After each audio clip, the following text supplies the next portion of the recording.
어쩔 수 없어요. 상황이 그래. 어. 자, 지금 민주당에서는요, 지금 뭐 여러 걸 다 떠나가지고 이재명 의원이 당대표 나오느냐 마느냐 이 논란이거든요. 근데 내가 전체적으로 분위기를 보니까 거의 이재명 당대표 대세론이 형성되는 느낌이더라고요.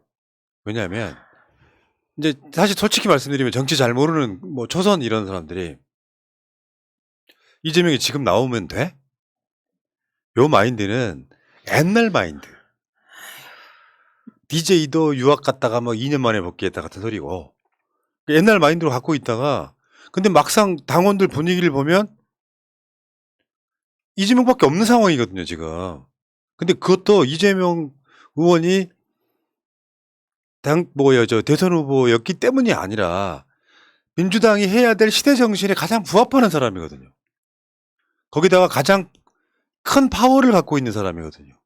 저는 그 이재명 후보가 얻은 1600만 표는요. 앞으로 이재명도 얻지 못할 표일 가능성이 높아요. 표수로는. 그쵸, 인구가 더 늘지 않는 한. 그러니까 민주당이 역사상 이재명이 얻은 160만 표 이상의 표는 이만한 자산이 없는 거거든요. 그 푸나님, 정당 개혁에 대해서는 제가 좀 고민을 많이 했으니까 제가 정리를 좀 해볼까요, 그냥? 정리해 주세요. 네, 우선 첫째는 지금 그 민주당의 당대표로 이재명을 불러내고 있는 건 국회의원들이 아니에요. 민주당 당원과 지지자들입니다. 이건 뭘 얘기하냐면 지금 민주당으로는 안 되겠다는 거예요. 그리고 지금 민주당 국회의원들, 그러니까 재선, 3선, 중진들로는 민주당이 개혁될 수 없다고 생각하시는 거예요. 이게 중요해요. 왜 불러내느냐. 그러면 이재명이라는 사람을 불러내는 당원과 지지자들의 그런 뭐 마음이 이재명 개인이 예뻐서인가? 아니라는 거예요. 그래도 이재명이 하면 민주당이 문재인 정부 5년 동안 보여준 답답한 모습은 안 보이겠지. 저는 이게 핵심이라고 생각합니다. 이재명은 좀 다른 민주당을 만들어주겠지. 그러니까 우리가 흔히 개혁이라고 얘기를 할 때 선명야당으로 바꾸는 걸 개혁이라고 할 수도 있고 여러 가지 의미가 있을 텐데 이재명에게 바라는 당원과 지지자들의 요구는 전 딱 하나라고 생각해요. 유능한 선명야당, 일 잘하는 선명야당. 요 말을 떠올렸을 때 이재명이 딱 맞잖아요. 그 외에 다른 인물이 누가 있을까요? 그러니까 대충 뭐 봉합해갖고 네. 대충 그냥 당대표 뽑고 대충 뭐 하는 상황이 싫다는 거예요. 싫다는 거잖아요. 네. 그리고 이제 앞으로 총선이 어마어마한 이벤트가 남아있는 데다가 그 다음에 또 지나고 나면 금방 또 지선이 오고 대선이 오는 상황인데 네. 어줍지 않게 손을 대느니 가장 강력한 인기와 힘을 갖고 있고 개혁 성향의 대표성도 있는 사람이 당대표가 되라는 요구거든요. 네. 근데 여기에 대해서 이제 정치를 잘 몰랐던 초재선 의원들이 옛날 기존 문법대로 대선 지면 한 2년 정도 쉬고 나오는 거야 같은. 그거는 좀 아주 전형적인 보통의 이야기고. 그거는 사람이 있을 때입니다. 제가 이것도 정리해 드릴게요. 그 예를 들면 정리할 대안이 있을 때 그런 거예요. 근데 제가 냉정하게 말씀드리면 지금 어떻게 민주당을 누가 정리할 수 있겠습니까? 지금 민주당이 예를 들면 DJ가 떠난 이후 잠깐 얘기해 드릴까요? DJ가 떠나고 나서 이기택 대표 체제였어요. 그런데 그때 어떤 일이 벌어졌나 듣지 않았어요? 같이? 네. 집단 지도 체제가 도입됩니다. 왜냐하면 김대중 총재라는 강력한 리더십이 사라졌어요. 그래서 이기택 대표가 됐어. 그런데 이게 권위가 없어요. 그러다 보니 최고위원들이 그때 다 합쳐서 지도부가 9명이었는데 어떻게 되냐면 맨 처음에 당직을 배분할 때 대표가 1명, 최고위원 9명이 쭉 다 당직을 1명씩 배분해요. 그래갖고 그 다음에 9번째부터 새로운 당직을 배분하냐 아니면 대표가 다시 시작하냐로 놓고 2달을 싸웠다는 거 아닙니까? 그러니까 강력한 지도력을 가지고 민주당을 추스를 대안이 있으면 저는 어쩌면 당원과 지지자들이 그래 지금은 당신이 한번 해보세요 했을 거라고 생각해요. 그런데 국회의원들이 계파로 나누어져서 계파별로는 이 사람을 내세우고 싶어 하는데 그게 당원과 지지자들이 보기에는 답이 아니라고 생각하는 거예요. 그렇죠. 예, 지금 딱 상황이 그런 거예요. 대안이 없다. 두 번째가. 그러니까 이게 이런 언밸런스가 있는데 이재명을 지지하지 않았던 민주당의 또 다른 계파에서는 이재명 때문에 대선 졌다. 뭐 우리가 나갔으면 이겼다 같은 소리를 하고 있는데 저는 이제 이게 대선과 지선을 끝나고 나서 해야 되는 것 중에 하나가 민주당 주류의 진정한 교체라고 생각해요. 당연하죠. 실패한 주류가 있었고 그 주류 밑에 비주류가 대선 후보가 된 이 언밸런스가 있었거든요. 그렇다 보니까 시너지가 전체로 안 나는 상황에서 에휴 정말 저 사람은 대통령 후보 안 될 거라고 생각했던 사람들 입장에서 보면 저 사람은 원래 우리 밑에 있던 사람인데 같은 그 비주류 심리를 작동시켜갖고 그 주류이던 분들이 실제로 무너진 역사적 사건은 박홍근의 원내대표 당선이라고 봐요. 일단은 그 과정을 거치고 나서 이제 주류와 주류를 합치시키는 과정이라고 좀 봅니다. 그래야 내용과 그 내용이 합치시키는 과정인데 네. 사실은 민주당이 지금까지 그 기득권 주류들은 이분들이야말로 이선을 호퇴를 하셔야 되는 거예요. 그러니까 요게 뭐 지금 되게 민감한 얘기인데 제가 그냥 해드릴게요. 되게 정부가 성공했다 실패했다를 나누는 기준이 있습니다. 뭐라고 보세요? 정권 재창출. 네, 핵심이 이겁니다. 그러니까 그럼 정권 재창출을 하게 하는 핵심은 뭘까요? 경제예요. 대한민국은 부동산이에요, 그게. 그러니까 저는 문재인 대통령 개인에 대한 사랑 그거 높을 거라고 생각해요. 왜냐하면 인격적으로나 너무 훌륭한 분이고 기초를 탄탄하게 잘 깔아둔 분이기 때문에. 그런데 정권 재창출에 실패한 거예요. 그리고 그 실패의 핵심이 여전히 부동산이었어요. 예. 그렇기 때문에 그러면 그 문재인 정부에서 같이 했던 분들 있잖아요. 그분들이 오히려 쉬셔야 되는 시기입니다, 지금. 맞죠? 네. 이건 전체적으로 분명히 봤을 해야 때는 돼요. 저번에 한번 저 대선이 진 이유 해갖고 제가 올려드렸더니 뭐 친낙계 의원께서 친히 그 부분만 따다가 자기 SNS에 올려놨더라고요. 억울하다 이거지. 그러니까 나는 이제 그런 생각이 드는 거고 어쨌건 이런 생각들은 대체적으로 저번에 여론조사 같은 걸 보면 다 민주당 이거 지지층 맞아요. 예. 80% 이상은 그래 이재명 들어와서 이거 수습해. 예. 그리고 끌고 나가 이 여론이잖아요. 그리고 그 이재명 후보 그 고문도 이건 생각하셔야 돼요. 지금 기회를 주는 거예요. 당원과 지지자가. 그러니까 정치는 인생 전체를 걸고 그 시기에 자기를 거는 거예요. 2년 동안 이재명의 민주당이 잘해. 그럼 총선에서 성적이 좋겠죠. 그러면 쭉 가서 대권까지 가는 거예요. 근데 2년 동안 이끌었는데 성적이 나빠. 그러면 그 뒤는 암울하겠죠. 예. 그래서 저는 좀 이해가 안 가요. 이재명 그 의원 보고 쉬라고 하는 사람도 이해가 안 가. 아니 뭐 젊고 그거 뭐 할 일이 많은데 왜 싫어 그래? 아니 그러니까 그리고 누구나 출마할 원하면 출마하는 거 아닙니까? 저도 당대표 출마할 수 있는 거 아닙니까? 그러니까 그만큼 마음을 안 내서 그렇지. 그만큼 무섭다는 거고요. 기존의 문법으로 대선 졌으니까 뭐 쉬어 같은 소리는 좀 이상한 소리 같고요.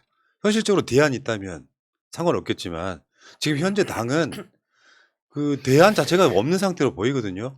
지금 예를 들어서 우상호 비대위원장이 최강욱 의원에 대한 징계는 당 쇄신 과정에 있어서 논란이 클 수 있기 때문에 다음으로 미뤘으면 좋겠다. 근데 그거를 누군가는 그거를 강행을 시켜가지고 이 사단을 만들잖아요. 저는 그런 상황이라고 보고 그래서 지금 대선 때 나왔던 용어 어대명이 다시 등장을 하고 있죠. 이제는 대통령이 아니고 대표입니다. 어차피 대표는 이재명. 실제로 지금 당내 분위기도 그렇더만요. 이재명 나오지 마라 했던 사람들이 점점점 목소리가 작아지고 있다고 하더라고요. 그 연판장 때문에 그런데 제가 이번에 깜짝 놀란 게 어머 연판장이 아직도 있어? 어머나 2012 구시대 사람들 진짜. 그게 진짜 구시대적 행태입니다. 그냥 이재명 의원한테 찾아가서 나오지 말라고 하세요. 저는 그게 가장 깔끔하다고 생각해요. 근데 그걸 연판장 돌려서 이름 서명하는 거 저희도 했어요.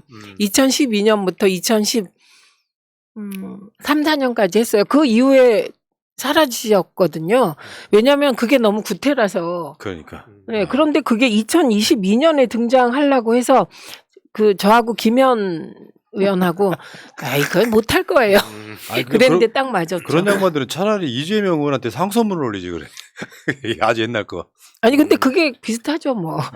저도 상소문을 올리지. 활동하면서 요즘 많이 느끼는 게 청년들의 자주성을 어떻게 키울 수 있을까 여기에 좀 고민을 많이 하게 되더라고요. 왜냐하면 이게 안에서 보니까 뭐 개파라는 게 뭐 완전히 뭐 이게 없애기가 애매한 게 뭐 어떤 걸 개파로 볼 것이냐 뭐 이런 문제가 있긴 한데 이 말씀 왜 드렸냐면 뭔가 열심히 청년들이 모여가지고 누군가 막 따라다니고 그러면서 뭐 형님 동생 하고 뭐 술자리 가서 이것저것 듣고 그걸로 본인이 마치 막 정치에 막 신동이 된 것처럼 얘기하고 다니는 사람들도 많이 보이는데 결국에는 그 얘기를 나눠보면 이러다 찍혀가지고 내가 여기서 정치권에서 발릴 데 없으면 어떡할까 이런 두려움을 갖고 있는 것 같더라고요. 근데 그거를 지탱할 수 있는 걸 국민들, 그러니까 이 당원들하고 좀 연결 잘 해놔서 버틸 수 있게 물론 그럼에도 불구하고 컷오프라는 게 있긴 하지만 그런 의미에서 좀 담론을 찾아가고 포지셔닝을 해서 청년들이 각자의 그 목소리를 잘 대변을 하면 그나마라도 이게 지탱할 수 있지 않나? 요즘 그 시스템 어떻게 네. 안착시킬지 아니 고민 그 중입니다. 시스템 나와 있어요. 제가 지난번에도 말씀드렸는데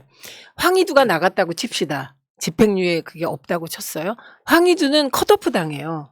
중앙위에서 컷오프를 하기 때문에 그거부터 없애야 되는 네. 거예요. 그 국민의힘이 이준석을 대표로 뽑을 수 있었던 게 컷오프를 국민 50, 당원 50으로 했기 네. 때문이거든요. 이거를 안 고치려고 해요 지금. 네. 저는 우상호 위원장님께 간곡히 호소드립니다. 이거 고쳐야 정말 젊은 사람들이 그 당대표 될 수 있어요. 그리고 제가 이 말씀 드렸나 모르겠는데 40대 기술론을 최초로 주장한 사람이 이철승이에요. 사쿠라라고 그렇게 사람들이 비난했던. 그리고 거기에 동조했던 게 김영삼 전 대통령인데요. 결국 후보는 누가 됐는지 아세요 그때? 김대중. DJ가 됐어요. 이유가 뭐게요? 이철승, 김영삼 두 사람은 40대 기술원 형식은 내세웠지만 그것도 훌륭한 거예요. 지금에 비하면 자체 발광으로 한 거잖아요. 네.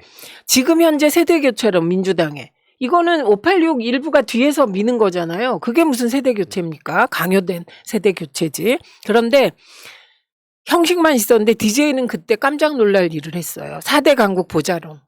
그래서 한반도엔 전쟁이 없다. 그다음에 두 번째 부유세를 신설하자. 하여튼 별의 별 우리가 지금도 말 못하는 의제들을 그때 던졌거든요. 그래서 후보는 DJ가 됐습니다. 그래서 그 세대 교체 하시려면 새로운 정치 하시려면 그 뒤에서 586이나 어떤 특정 계파가 밀어줘서 나오시는 게 아니라요. 네. 내용을 가지십시오. 내용을. 자, 이재명 의원은 지금 제가 봤을 때 어떤 분위기로 보면은 당대표에 나오는 건 거의 확실해지는 것 같고요. 그러니까 이제 그 과정에서 이번에 주말에 뭐 걷기 뭐 행사 있잖아요.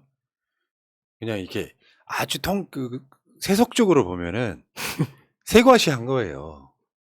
봐, 나를 믿고 따르는 당원들이 이렇게 많다는 걸 보여준 거예요. 저게 그물치기 전법이라고 어, 하는데요. 어. 우리끼리 널리 그물을 확 뿌리는 거예요. 여러 가지 포석이 있는 거지 사실 알고 보면. 그럼요. 근데 그래서 그때 했던 말이 당직은 당원에게 뭐 공직은 국민에게 이게 원칙이다. 그러니까 또 이걸 말꼬리 잡고 늘어지는 인간도 있고 막 되게 재밌더라고. 그것도 이거 잠깐만 제가 3분에 정리할게요. 그 저희가 2010년에 국민의 명령을 시작해서 2011년에 혁신과 통합을 만들고 혁신과 통합으로 시민통합당을 만들어서 민주당하고 합쳐서 민주통합당 만들었습니다. 그리고 나서 2012년 1월 15일 날 민주통합당 전당대회를 했어요. 그때 룰이 뭐였는지 아세요? 국민 경선인단 70%, 대의원 30%였어요. 그러니까 국민이 7대 3이 돼서 당대표를 뽑아서 한명숙 대표가 1위가 되고 2위가 문성근 대표가 된 거예요. 그러니까 그 당시에는 국민의 뜻을 받아들이면 친노가 장악한다. 이런 우려가 팽배했겠죠. 그 뒤에. 그런데 우리가 대선에서 졌잖아요. 대선에서 지고 나니까 김한길 대표 체제가 들어서게 돼요. 이후에. 그때 새정치연합을 만들게 돼요. 그래서 그 대표 선출 방식을 어떻게 바꾸냐. 그때 정립된 게 당권은 당원에게, 공천권은 국민에게. 이게 그때 나온 거예요. 그러니까 우리가 2012년 1월 15일 날은 공천권을 국민에게 돌려드리겠습니다까지 했거든요. 근데 당권에 대해서 김한길 대표 체제가 그렇게 만든 거예요. 그래서 저는 박용진 의원이 얘기한 그 국민 50% 이상을 반영하자 논의해볼 만하다고 생각해요. 그래도 이재명 어대명이에요. 그러니까 똑같지 사실. 예, 그런데 그거는 이재명 의원이 얘기한 그 당권은 당원에게, 공천권은 국민에게는 민주당의 대원칙입니다. 그거 구태 아니에요. 그러니까 이건 정확히 아시고 얘기하시는 게 좋겠다. 예. 자 어쨌건 이재명 의원이 지금 내가 너무 뭐 잘난 척했나? 아니요 잘나셨잖아요. 아니 그건 아니고 이게 너무 아니, 사실을 맞습니다. 호도하는 예. 것 같아서 제가. 아. 예, 죄송합니다. 뭐 낙선 한번 하시고 이렇게 의기소침해졌어. 우리 아, 나- 민이가 진짜 화날라 그러네. 전 너무 의기소침해요. 그러니까 당당하세요. 걱정하지 말고. 이 시간은 우리 민이 하고 싶은 말 다 하는 시간인데 왜 그걸 눈치를 보고 그래요. 진짜 부끄럽게 정말. 제가 너무 말을 많이 당대표 하는 것 나가십시오. 같아서. 아이 그래 내가 10년 후 당대표. 아이고. 자 그런 이야기도 있다고 해요. 이재명 의원을 싫어해서가 아니라 좋아하는 사람들이 이제 이재명 후보가 당대표 나가서 받는 상처가 크다. 걱정돼서. 그래서 응. 이번에는 좀 쉬시고 다음 총선 끝나고 나오셔도 된다. 대선 준비하려면 그러면서 뭐 이재명을 불출마시키고 김부겸 전 총리를 추대하자는 의견도 있고. 저 반대합니다. 어. 왜 반대하냐면 정계 은퇴하신 분 끌어들이면 안 돼요. 네. 예, 그 민주당이 그 정계 은퇴하겠다는 분은 취지를 존중해야 되고 또 네. 하나 안 되는 이유는 저는 대선 전 재난지원금 50조 책임 있는 분 당대표 하면 안 된다고 생각해요. 예, 예. 네. 아까 댓글장에 세 가지 하는 게 아니다 이렇게 하셨는데 다 다목적 보석인 거예요. 그러니까 이쪽에 화력도 한번 보여주는 거지. 그 정도 사람 모으는 사람이 민주당에 몇 명 안 되거든요. 뭐 괜찮아요. 세 가지라고 해도 세 가지 그럼 해도 됐지. 되고 그거 별거 아니고 좋은 거예요. 음. 그다음에 또 하나 그 걱정 부분을 말씀드릴게요. 사실 제가 문재인 대표 할 때 그랬거든요. 음. 문재인 그 의원께서 대표 나가실 때 그때 우리가 회의를 했는데 찬성과 반대가 나뉘어졌는데 전 반대 입장이었어요. 이유는 그 당시에 당권 대권을 같이 갖는 거에 대해서 욕심쟁이 프레임이 이미 짜여져 있었어요. 그래서 상처받을까 봐 너무 겁이 났어요. 제가 그 문재인 그 대표님에 대해서 각별한 마음이 있었기 때문에 되게 걱정이 돼서 저는 안 나가셨으면 좋겠다고 얘기를 했어요. 그랬더니 그때 나가면 어떻게 될지 좀 이렇게 정리 좀 해보라고 해서 정리를 했어요. 그래서 제가 수합 분석을 쭉 해갔어요. 그래서 그때 되실 겁니다. 1% 정도 차로 되실 거예요. 이렇게 분석이 진짜 1.1% 차로 됐어요. 그런데 그 문재인 대표가 된 이유가 뭐냐면 당원들이 대권 주자를 살려주자는 심리였어요. 그때 어마어마했어요. 박지원 전 위원장이 정말 어마어마하게 흔드셨거든요. 문모닝 이전에도. 예. 그 마음을 제가 이해해요. 그분들의 그 이재명 그 의원이 혹시 상처받거나 대권 가는 길에 지장이 있을까봐 걱정하는 거 이해하는데 그때 문재인 의원께서 저한테 뭐라고 하셨냐면 내가 당을 추스려 보지 않고 당을 이해하지 못하고 2012년에 그러그러하게 해서 그거 안 됩니다. 그래서 내가 당권에 도전해서 당을 잘 이끌지 못하면 나에겐 기회가 없습니다. 그래서 몇 가지 얘기를 하셨어요. 근데 그게 진짜 맞더라고요. 그래서 지금 그분들께 제가 드리고 싶은 얘기는 지금 무너진 민주당이 다른 대표가 돼서 잘 수습해서 총선에 이길 수 있도록 당을 정비할 가능성이 낮다고 보기 때문에 총선에 지면 그 다음 대권 잡기가 어려워져요. 그렇죠. 예, 그렇기 때문에 지금 잘할 수 있고 자신 있는 사람이 당을 이끌어서 총선 이기는 게 다음 정권 교체의 시작이에요. 그러니까 의견은 분분할 수 있고 일장일단 있을 수 있는데 그게 현재로서는 최선인 것 같다. 뭐 이런 그런 생각인 것 같고요. 어찌됐건 이재명 어차피 당대표는 이재명 이런 식의 분위기가 흘러가고 있으면요. 대세론이 형성되잖아요. 네. 그러면 그냥 무리 없이 또 입성하는 경우도 생겨요. 대세론이라는 건 굉장히 무서운 거거든요. 지금 이제 서로 간에 뭐 이런 그 합을 겨루고 간을 보는 시기잖아요. 지방선거 끝나자마자 이재명 책임론 나오지 마 했는데 그 이야기가 좀 수그러들고 있잖아요. 네. 그게 이제 국민들에 의해서 평정되는 거거든요. 그렇죠. 흐름상. 그러면 대세론이 만들어지고 있는 과정이라고 저는 일단 보고 맞습니다. 우리 생각보다 훨씬 더 무난하게 당대표 입성할 가능성도 있다. 저희가 그랬죠. 이런저런 걱정을 할 때 그냥 놔두라고 대응하지 말고 그럼 저절로 소멸된다. 이유는 국민들이 이재명 때문에 대선 졌다고 생각을 안 해요. 그러니까 다수가 그렇게 생각하지 않으세요. 전혀 네버. 네, 진짜 아니세요, 그건. 자, 알겠습니다. 시간 관계상 이 이야기 여기까지 하시고 지금 댓글창에 또 천창영님 그리고 SY님 감사합니다. 자, 10페이지 밑으로 갈게요.